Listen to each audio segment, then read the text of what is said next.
G'day everyone. Today I've got a quick, fun and unusual build that you can all use from chapter 4 onwards. What if I told you that there's an armor set that will add 20, 30 or even 40 or more attack damage to your build? What if that's actually a scaling 20% attack damage buff that'll get bigger the stronger you get? Sounds pretty good, right?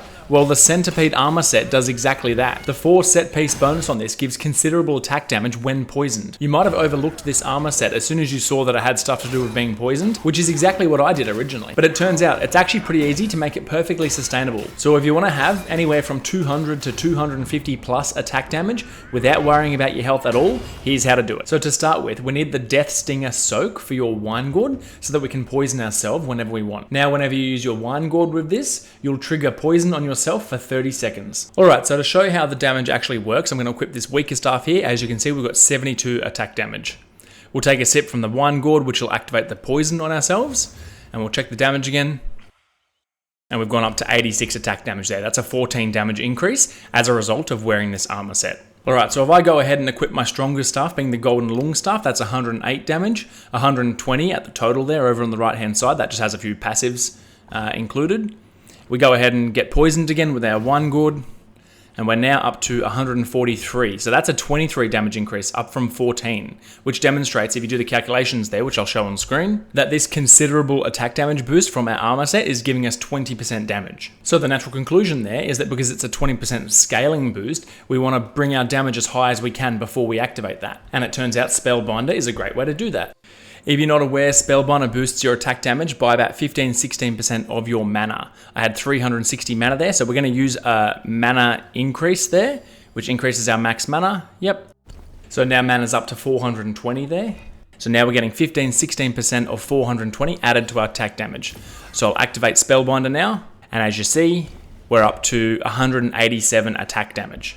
So now that we've increased our base damage, we want to activate our 4 set again, so we'll poison ourselves. That's activated the 4-piece set, and so now the damage is up to 224, which is a 37 damage increase now. So the value of that armor piece now is 37 damage, which is really good. And given that the highest staff in the game right now that's accessible at least is 108 damage, being the Golden Lung Staff, and we're up to 224, that's a massive damage increase. And I'm only at the end of chapter 4, start of chapter 5, so as your weapons and things get stronger, this is only going to get better. Alright, so clearly the damage bonus you get from this is quite valuable. So how do we make the damage that you're taking from being poisoned manageable? Now I've removed all the necessary parts of this build to get a bit of a baseline.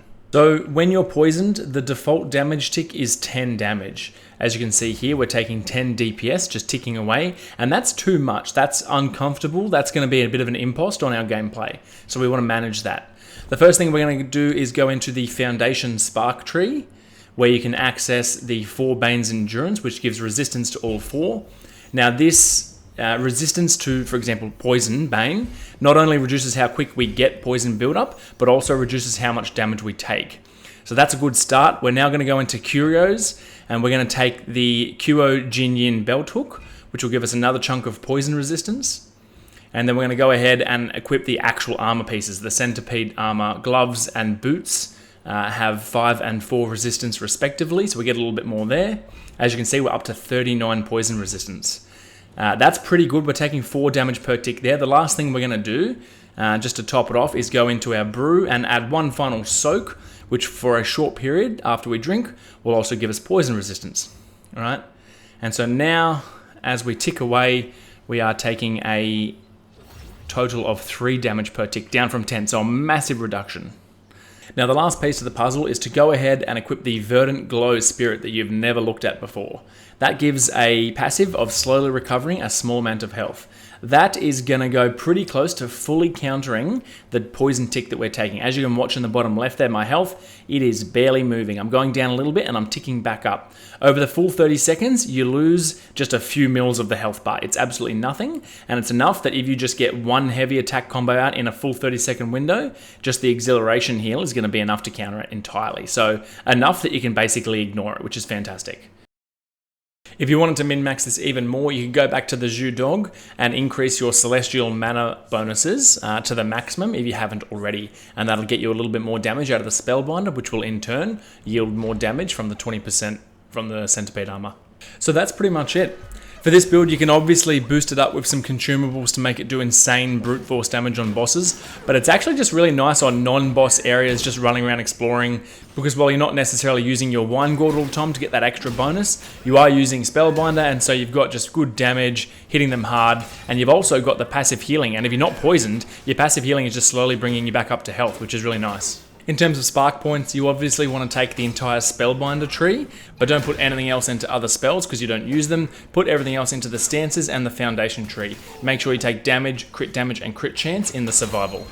Early in Chapter 5, you'll get 2 new Curios, which synergize really nicely with this. The Thunderflame Seal, which gives 30 max mana, which translates to about 4.5 damage with Spellbinder. And the White Seashell Waste Chain, which gives another 5 damage. Using these, and if you want it on a boss or something, you can use the Mana Potion as well. You can get up to 253 damage, which is what I get to now. Which is really quite high for using the Golden Long Staff, which is 108 baseline. 253 is enormous. So that's it for this build. If you like this kind of content, please let me know. This is my first build for this game. I've only done boss guides so far. Thanks for listening, everyone. Cheers.